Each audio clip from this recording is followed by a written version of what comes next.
our first sermon deep dive midweek live stream. Whoop whoop! It's gonna be something, like I said, we're gonna try to do this every week, just as an opportunity to go into some of the details that we weren't able to cover in the sermon, explain a little bit of some of the background of stuff, just kind of do the deep dive. It's all in the name right there. Right.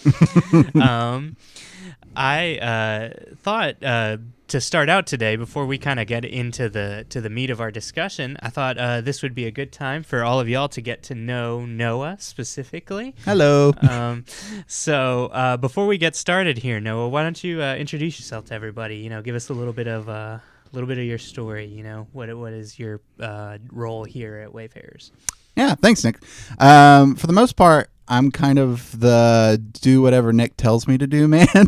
But my official title here is teaching pastor. And I'll be hopefully in the next coming months or so putting together a lot of I would say like teaching curriculums that I'll be doing for Wayfarers. I'm hoping to launch a class here, hopefully through Zoom pretty soon. So you'll be seeing me around a lot doing things like that. A little backstory on who I am. I've born and raised in Memphis.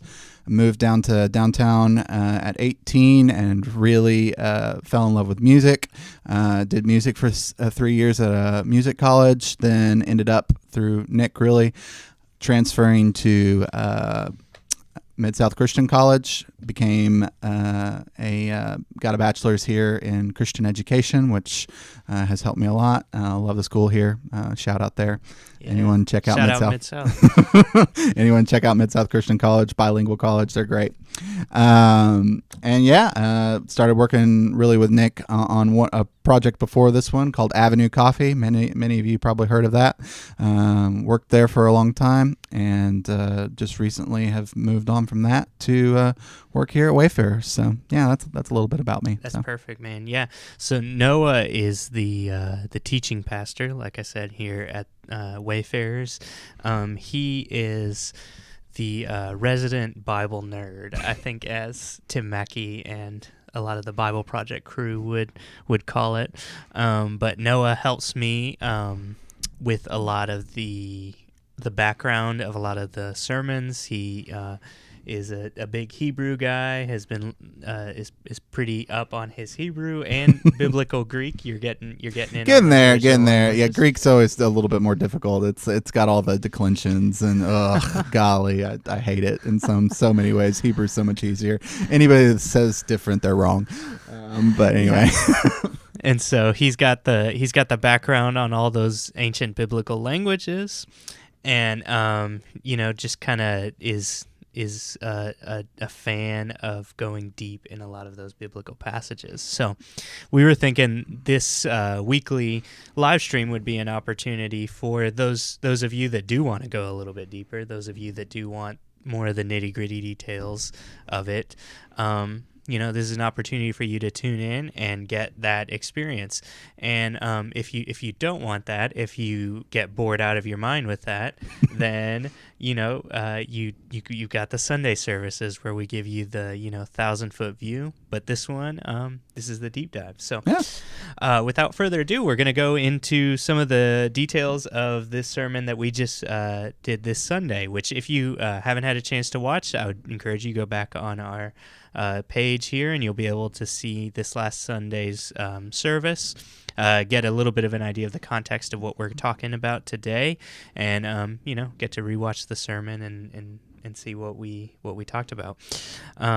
But just as a few corrections here first before I get started. As soon as I got off stage, Noah immediately was like, "You said at one point that the Year of Jubilee was every 70 years. It's not. It's every 50 years." I am correct. That guy. We'll go ahead and use this time to do some corrections every once in a while. So just so you guys understand, I said that during the sermon. I said every 70 years. I guess I was just thinking cycles of 7. But, which is pretty close. Years. Yeah. We'll get into that. I was almost there. But the general topic of the sermon this Sunday was on Sabbath, on rest, on what those ideas meant for the Jews, and how that can kind of connect to us in this particular day and age. I heard a lot from a lot of you that you really connected with that idea that I talked about just feeling tired. I think we're all feeling tired. I think we're all feeling like we need some Sabbath rest. I think the gospel really has a answer to that. I think that the gospel is about Sabbath rest. And so we wanted to take a little bit of time to sort of unpack in greater detail what that concept was like for the Jews specifically, and what that concept of Sabbath means theologically. So give us a little context, Noah. What was kind of the background of Sabbath, especially for the ancient Jews, and some of the Old Testament context that we see specifically? Yeah. So a lot of what we know about Sabbath, really we get from actually Genesis 1 and God resting on the seventh day. The word that in Hebrew for that rest is actually the word Shabbat, which is where we get the word Sabbath from. And I think a lot of people, when they think of rest, they think of this idea of having just kind of a lazy chair and kind of propping your feet up and just watching TV, this kind of really chill, kind of maybe put on a Netflix show or whatever it is. That's kind of our modern concept of what rest is. In their time frame, it was not that. Entertainment wasn't really as big of a thing in their culture. For them, rest was stopping from every thing that you were doing in the day. Generally, that would have been farming, a lot of manual labor, cooking, a lot of teaching actually your children education-wise. All of that would cease on the Sabbath, and they would actually devote themselves to a very solemn, intentional not doing anything, and almost sort of a pause to their work week, which was actually really severe. And they were the only society really to do this, the only society to kind of take this step. And the Hebrew word actually has this kind of conveys this idea of pressing home. It's one of these ideas of like having almost this feeling that you've got to rush home really quickly because you've worked so hard, and so you're looking to press home essentially and cease what you're doing and finally get into that position. So in our modern ways that we translate it, it literally means to cease, to stop. And so just think of it in those terms. Think of rest in their concept as kind of a way to just stop, to slow down. Kind of, I will say, COVID and everything that's happened right now is actually probably the most accurate description of what would happen Sabbath-wise today. Just like imagine phase 1 and imagine everything that happened in phase 1. That's what they would do every week on Sabbath. So just kind of get that concept in your head of staying at home, not going out. I don't actually think of a better example of in our culture today of what Sabbath would have felt like as COVID. So yeah, that's really good. So it wasn't necessarily about lazy relaxation. No. The big key in the word and in the concept was like stopping what you were doing in that time. So, exactly. Quarantine and phase 1 COVID stuff. Yeah.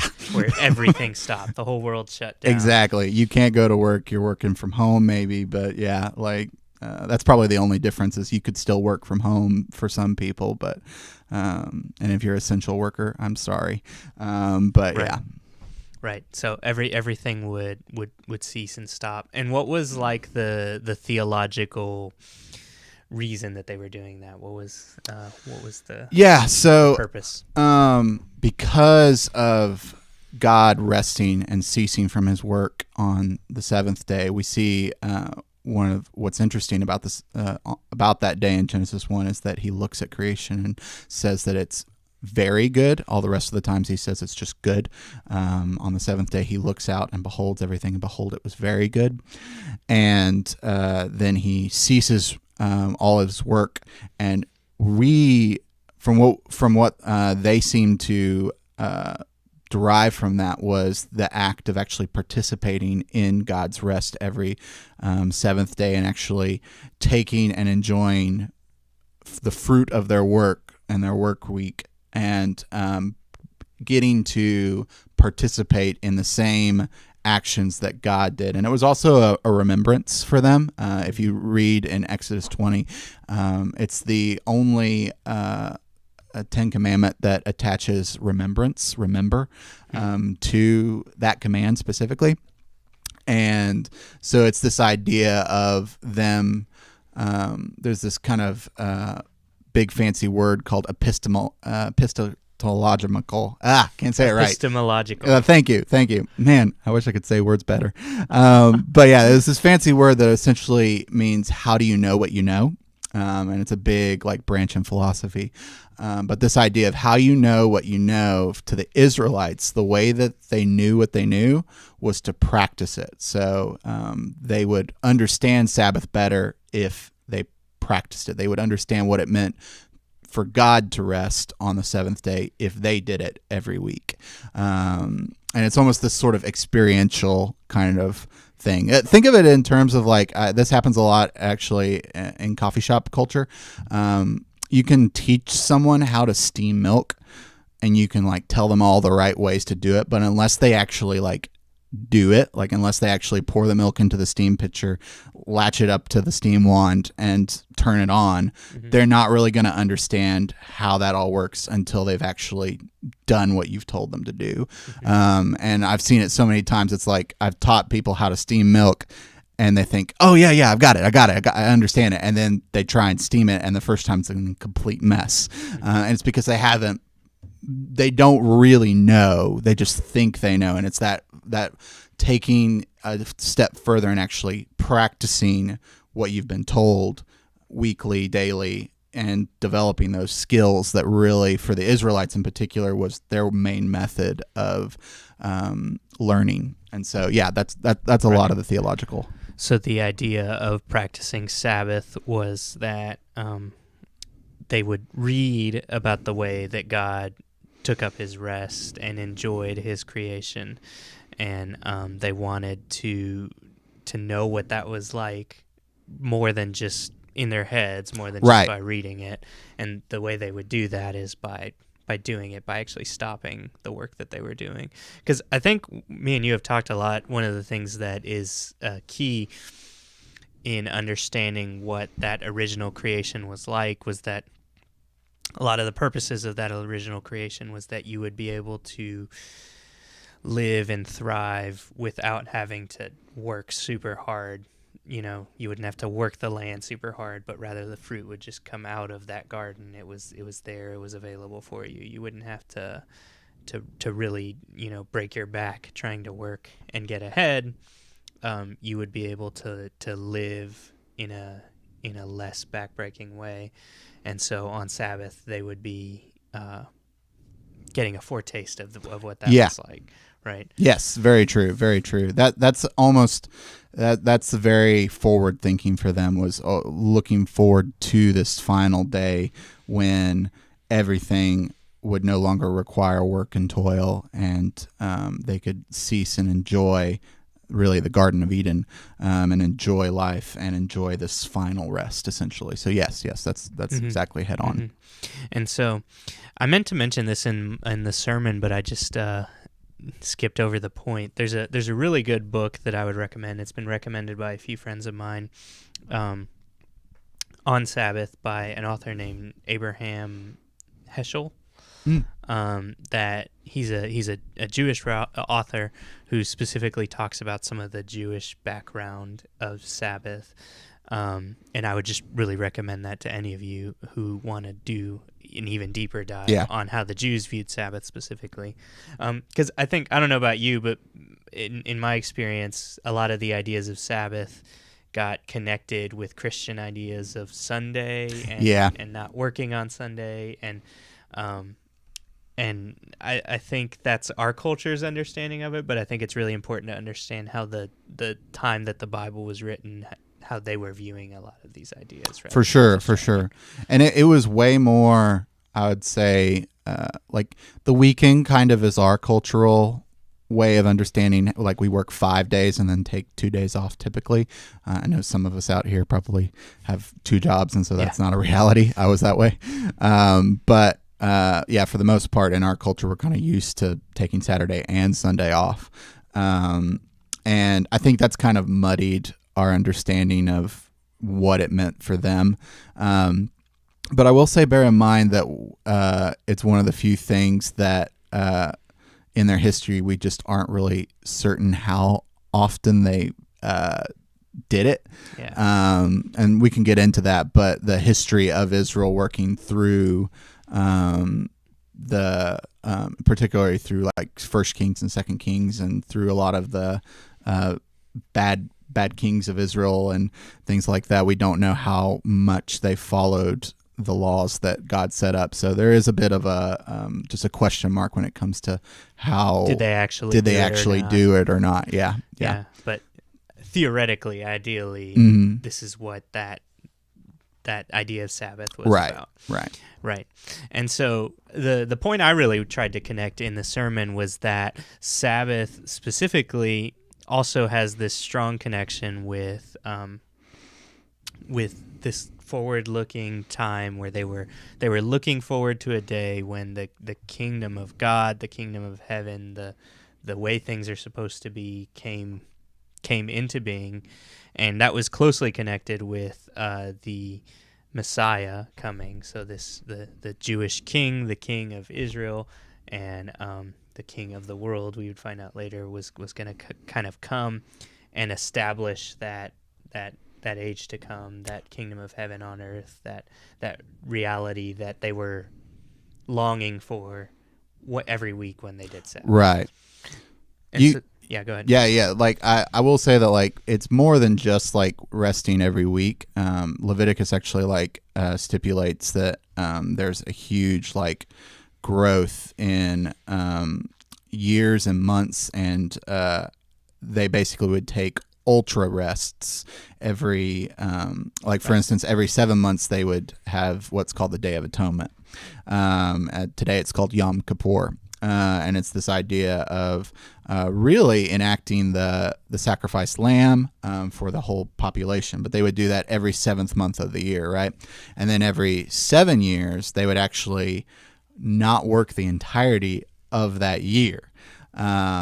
And then every 7 times 7 years, they would have a year, which is called the Year of Jubilee. And in that time period, everything that you purchased land-wise would revert back to its original owner on that year. And so there's this idea of recycling the land essentially to its original owners. So imagine like, say you've just bought a house on the 48th year, right? Mm-hmm. And in that, if you bought a house in the 48th year, the 49th year passes, the 50th year, you end up having to give that house back to the person you bought it from, whoever was the original owner of the house.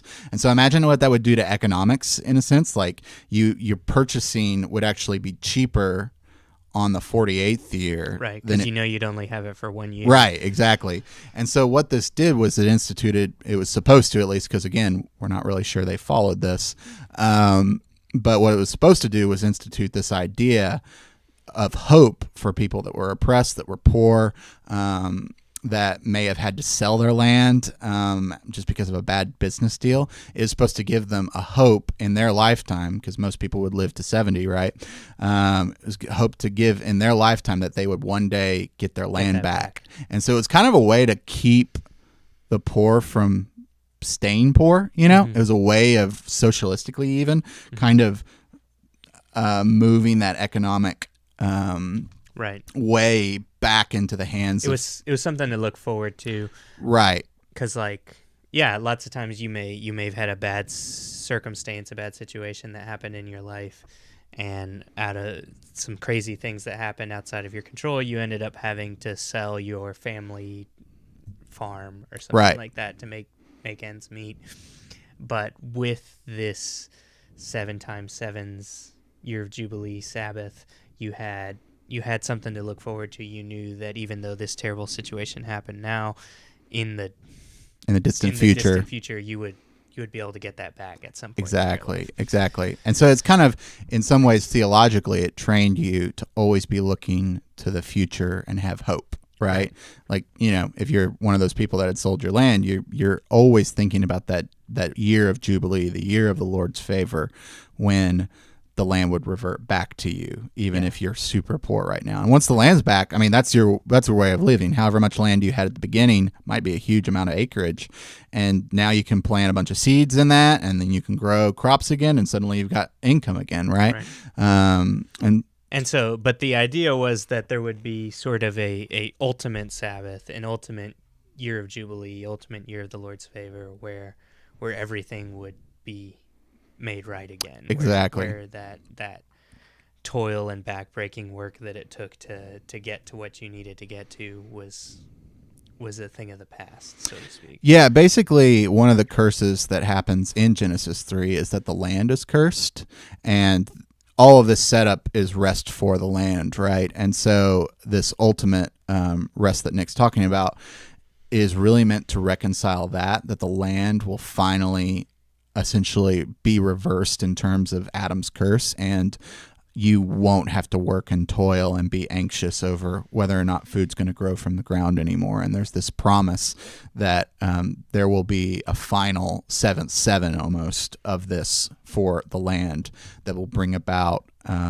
really a kingdom, is how Isaiah describes it, in which deserts actually will become streams of water that grow up trees, and basically the whole land is remade from this barren wasteland to this really lush, beautiful land flowing of milk and honey, basically. Right.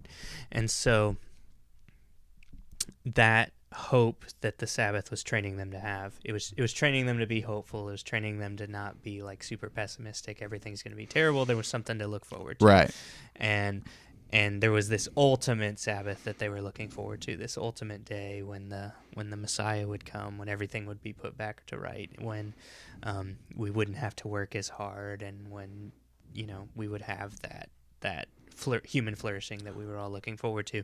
Right. And the point I was trying to make in the sermon is that what you see in Jesus' words specifically is that he sees himself as the one who is bringing that final Sabbath into existence. Would you say that's a good characterization? Oh yeah, that's dead on. I mean, he comes on the scene and announces, like you were saying, he reads the scroll, which is announcing the year of Jubilee or the year of the Lord's favor. Both of those are synonymous if you haven't caught that yet.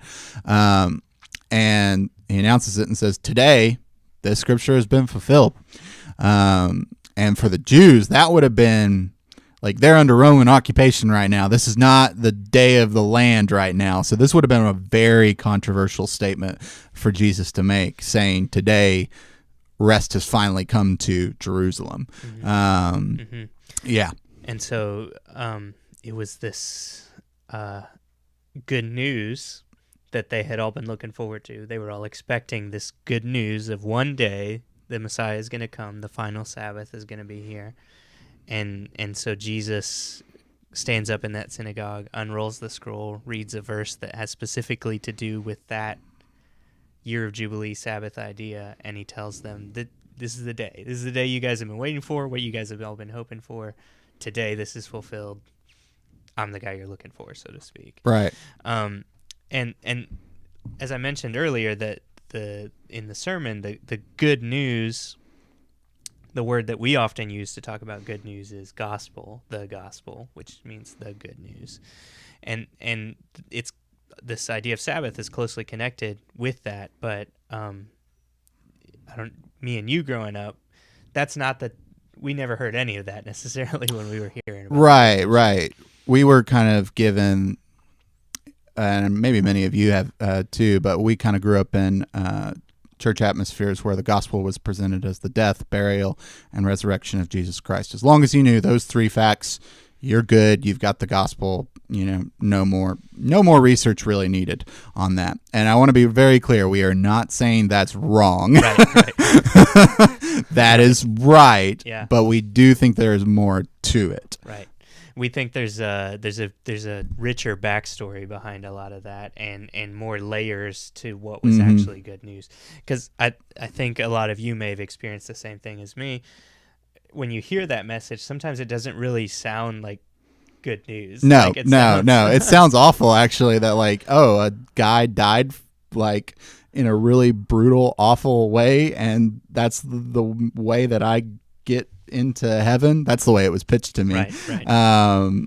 And yeah, like it kind of, I walked away from it at least having mixed feelings about it, feeling terrible for Jesus, feeling like he got the real short end of the stick. And I always felt super guilty about that. And so it never felt like good news to me in that sense. So how do we bring those two ideas together? How do we bring that really hopeful idea of the rest that we're going to be able to experience in the final Sabbath and the death, burial, and resurrection of Jesus? How do those two come together? Well, what really helped me was realizing that the death and burial and resurrection of Jesus are the way that rest happens in the gospel, and so it's not the means of enacting rest was exactly what I just said, but the point is for us to now rest from sin and from death, right? So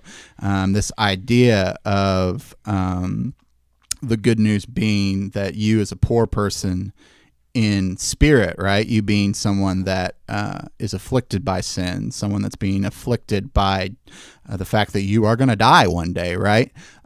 These very real things in our life, the feeling of you want to do good, but there's just some part of you in you that keeps you from having courage or stepping out and making that decision. And I think all of us have had points in our life where we know what the right thing is, but it's just too scary, too hard to step into that, and so we take a different path, and it's like almost fighting against yourself, fighting against this feeling that fighting against who you really are sometimes.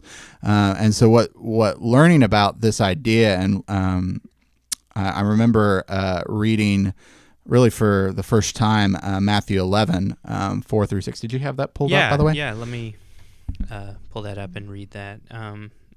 It's Matthew 11, 4 through 6.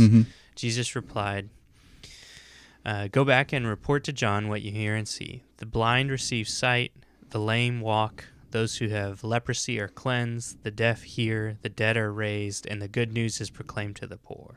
And I remember when I heard that, I was stopped, because if the good news, which is the gospel, right, is being proclaimed to the poor, and Jesus says this, what's the good news? Because Jesus hasn't died yet. Like he hasn't resurrected yet. So how can the good news be preached to the poor right now if he hasn't died yet? And that's when I realized there was more to the gospel than just the death, burial, and resurrection, that there was a whole nother layer to it that I had just missed. And what Jesus says in that passage is, I think, the commentary behind how you are to understand that, right? The blind are seeing, the deaf hearing.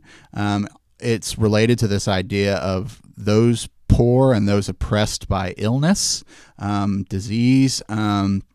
Those people are beginning to become healed. And I think you're supposed to take this spiritual meaning from that Jesus is about to bring rest, this spiritual rest, to every human on earth. I think that's what he's communicating there. And that really just opened up so much more, so that now the death, burial, and resurrection don't just mean guilt for me, but they actually mean joy now, because it's this idea of having something talked about, this idea of the poor being brought into the kingdom of heaven and be given riches, right? This idea of them no longer having to toil and labor is everything that Jesus is working towards. So yeah. So I mentioned that as a difficult aspect of Christianity for some people, but how does, like if we're just diving deep down into the actual how does this work Mm-hmm. side of it.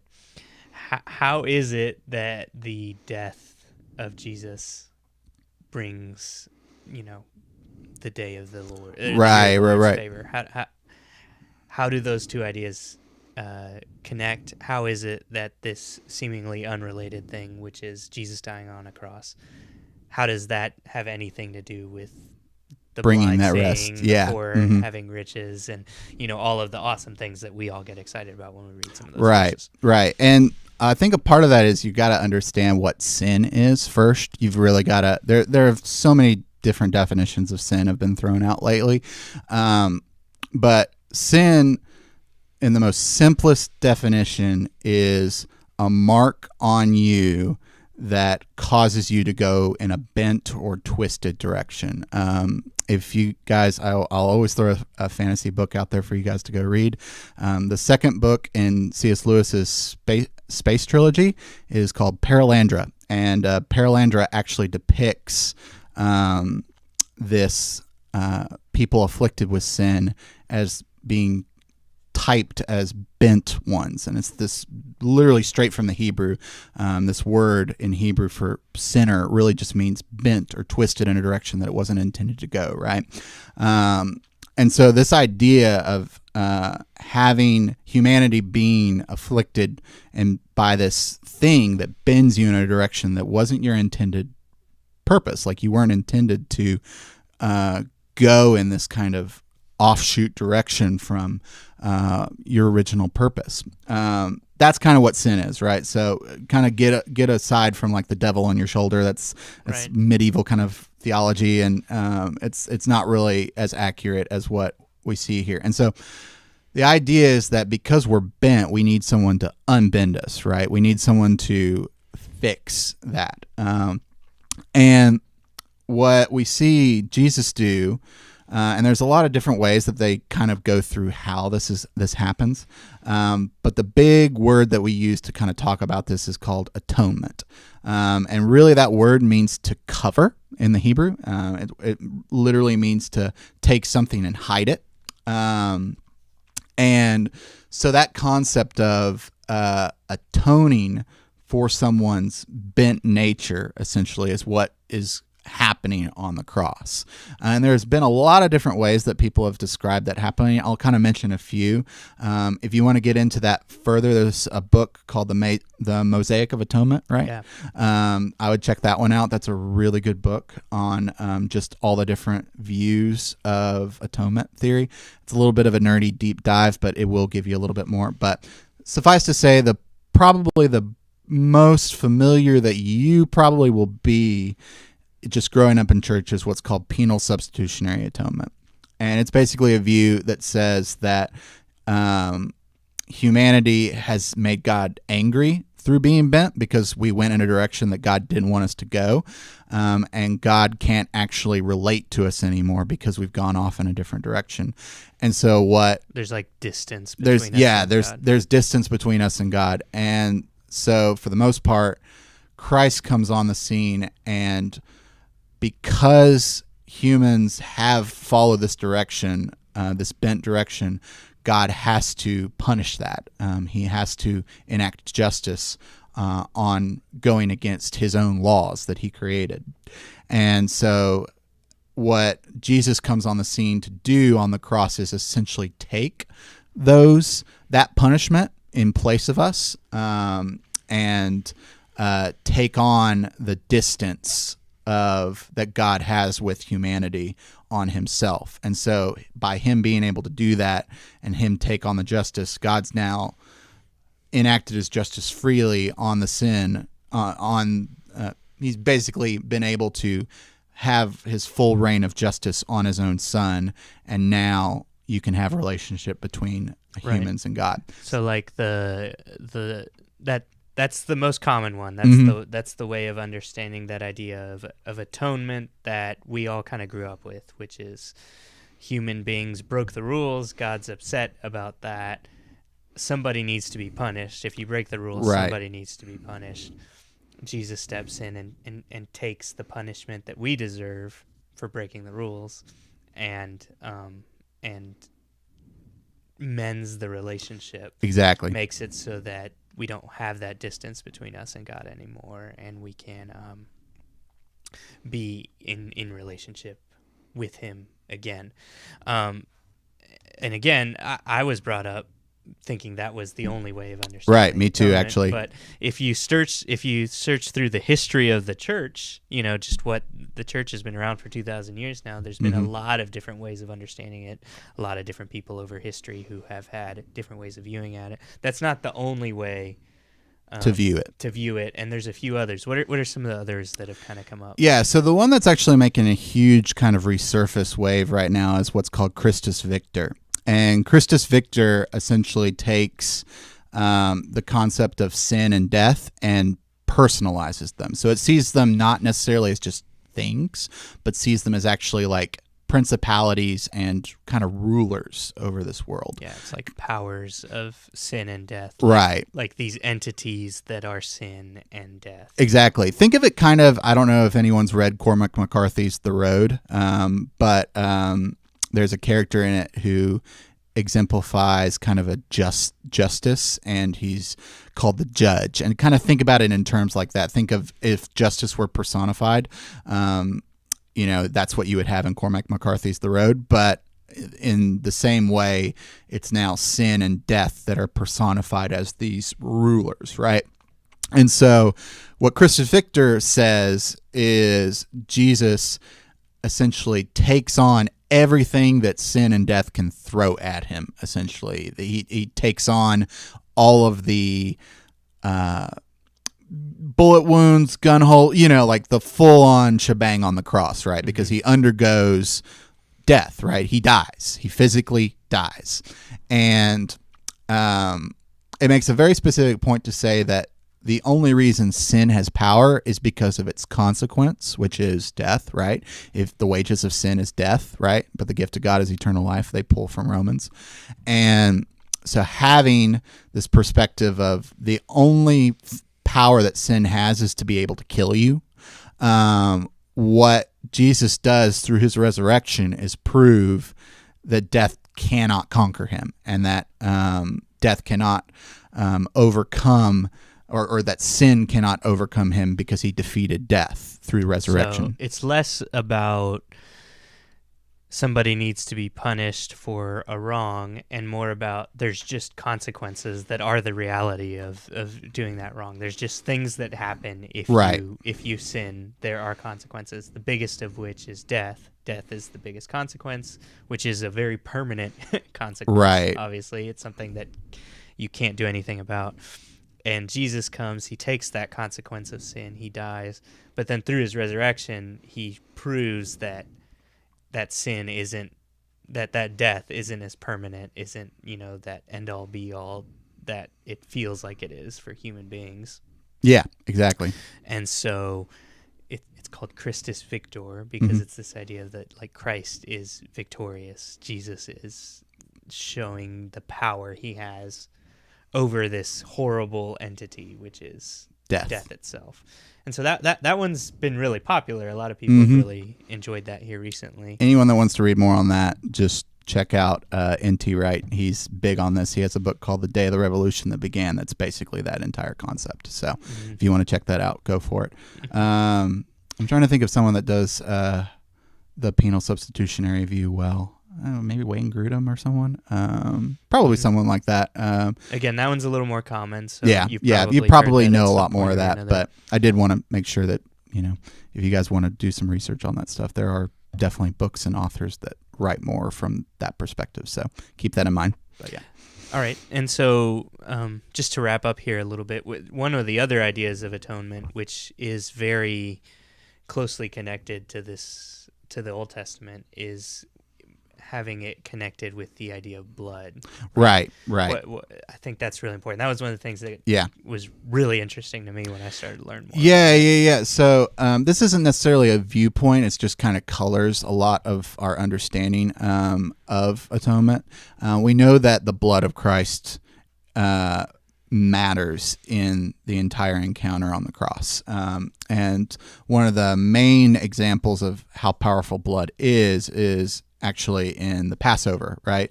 The lamb is slaughtered, and they paint blood on the door frames of their houses. And on the 10th plague, there is what's called the destroyer, and he comes around and kills every firstborn Egyptian male.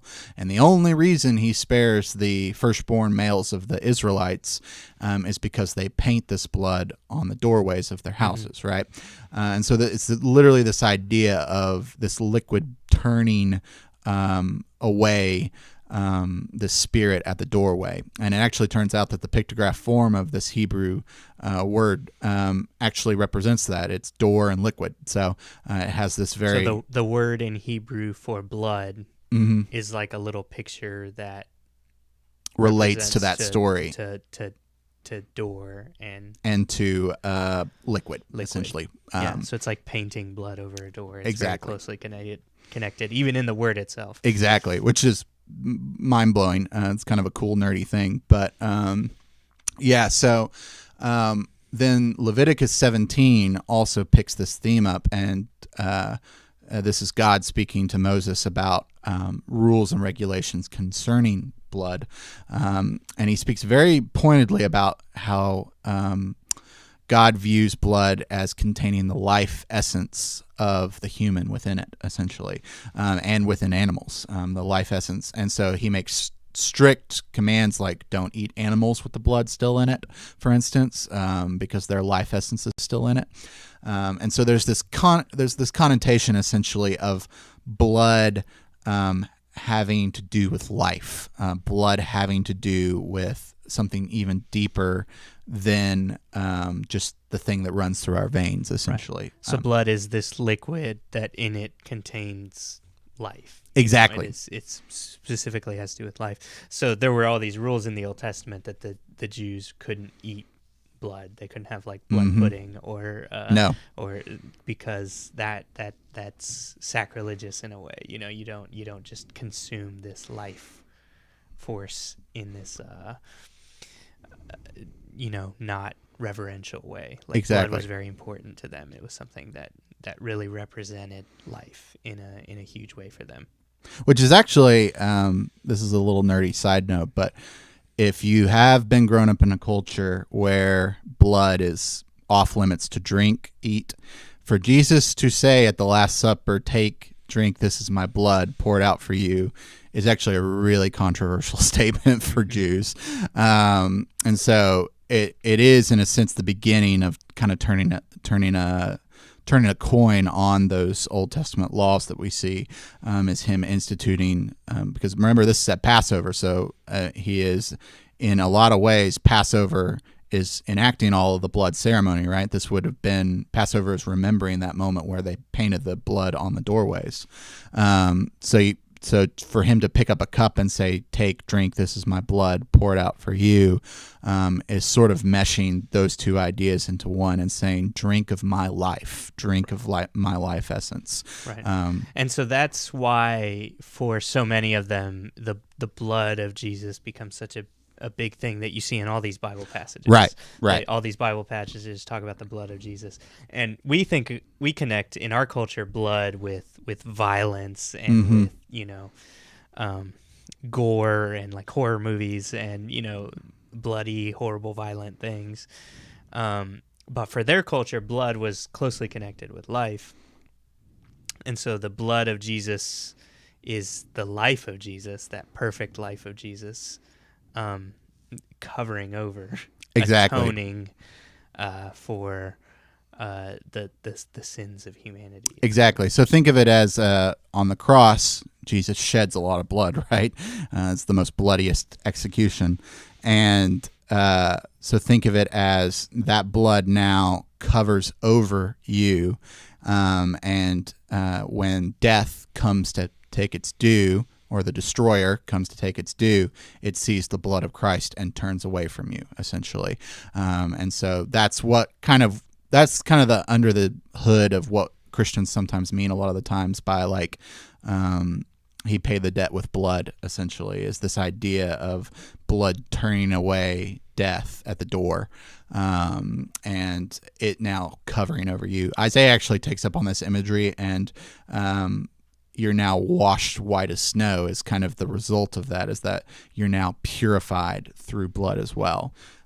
So all of those themes kind of overlay with one another, and so you've really got to keep reading multiple passages and all the way through the Bible to kind of get a full idea, because the Bible is always building on themes, so it doesn't just stay with the theme. Okay, blood means this, and then moves on. It'll take that theme and then it'll expound upon it and say, okay, now blood also means it purifies you now, and then goes on to that, because that image also happened. They would actually sprinkle blood on people to purify them in the Levitical law code. So there's just a lot of layers to everything that we talk about. So just read a lot more of those stories in Leviticus to kind of get a more fuller idea of it. But yeah. Right. So that's basically our goal with these deep dive sessions during the week. We're hoping to just throw a lot of ideas out there, just kind of pull from a whole bunch of different things and show you the ways that these themes run all the way through the Bible. Because I think that's our main, one of the things we're the most excited about is just really seeing the fact that some of these ideas that get brought up in the very first few verses of the Bible keep coming up over and over and over and over again. And the more you understand those ideas, the more you understand how blood, how Sabbath, how atonement happen, the more you understand what Jesus is saying, even sometimes when he says weird things that it's hard for us to understand. We need a little bit of that backstory sometimes to really catch why he's saying things the way he's saying, why he's using the words he's using. And also, if you get anything from this, think about, because it's so multi-layered, you may read a passage in the Bible, for instance, and you may only get one layer. And so you may not actually understand it because you've only got one layer, essentially. And so you've got to read multiple passages from multiple books before something becomes really clear to you. And that's kind of what we're hoping to do in this podcast, is really, give you as many layers as we can in the short amount of time we have here, to help you develop a fuller sense of these ideas, and hopefully ask questions, and don't be afraid to say you don't understand something in the Bible. I think there's a huge, at least in the churches I grew up in, it was really, they were very methodical in how they taught. They were very here's what we're going to do week by week, but they didn't leave a lot of room for asking questions about interpreting the Bible. And generally, questions were a lot more focused on, well, how do I do this in my life? How do I focus on this? And so actually interpreting the Bible, how you read the Bible, is something Nick and I are super passionate about. And that's just something that we really want to help you grow in. Yeah, absolutely. And so our goal with this is that is where we want to grow this to eventually, rather than just having kind of rambling conversations about ideas. We would love if you all had specific questions that you wanted some answers to, throwing those out there. So, if you know Noah or I have connections with either of us, you can reach out to us individually, beforehand with questions you might have. You can message us on any of these social pages for Wayfarers, just with any questions you might have had that you want us to answer. Mm-hmm. And each Sunday, as we do our sermons, if there's something I said in one of the sermons that you're like, that doesn't really make sense, I don't really understand, or what about this idea, what about that idea, we would want you to be able to ask those questions, let us know, and then this will be a time when we can sit down and answer those questions. So the more questions you guys give us, the more content we have to be able to answer, and hopefully we can help make sense of some of the more confusing things in there a little bit. So that's what we had for this week. We just wanted to kind of throw some ideas out there, let you think a little bit about some of the background of some of those concepts, know a little bit more of the Old Testament background, see how it connects with all the way through with what Jesus is saying specifically, and introduce you to Noah a little bit. Yeah, here too. Yeah. And I'm always a big fan of recaps real quick that are just really short, sweet, and simple. Yeah. So let me just do give us a recap, 3-point recap, and then we'll be done. Yeah. Rest is more about ceasing and looking forward to the hope and future of something. So think about it in terms of rest relates to the idea of heaven. We'll talk about that in future podcasts. But think of rest as relating to a future hope for something where you can pause and stop and just take a breath. Second idea, the kingdom of heaven and the gospel relates also to the poor, the oppressed, the widows, all receiving rest. That's how those two relate. So think of the gospel not just as the death, burial, and resurrection of Jesus, but also as the poor, those widows, all of them receiving rest at the end and receiving that heavenly blessing. And then third point is, how does Jesus do that? Well, through the cross, through his taking on sin and death and the consequences of pain and suffering. He overcomes them by taking them all on himself. And so now humanity doesn't have to go through those because Jesus already went through them. So yeah, that's kind of your short, sweet, simple 3-point message. So, Yep. That's perfect. Thanks. Great summary there, Noah. Thank you all for tuning in. Those of you who have been watching, we will see you this Sunday, hopefully. Tune in to our second service here with Wayfarers. It's going to be this Sunday at 7. We're going to be live on all of these same platforms. And then we will see you next Wednesday for another further deep dive, another recap of some of the ideas of the sermon here with me and Noah. So thanks for tuning in. Thanks, guys.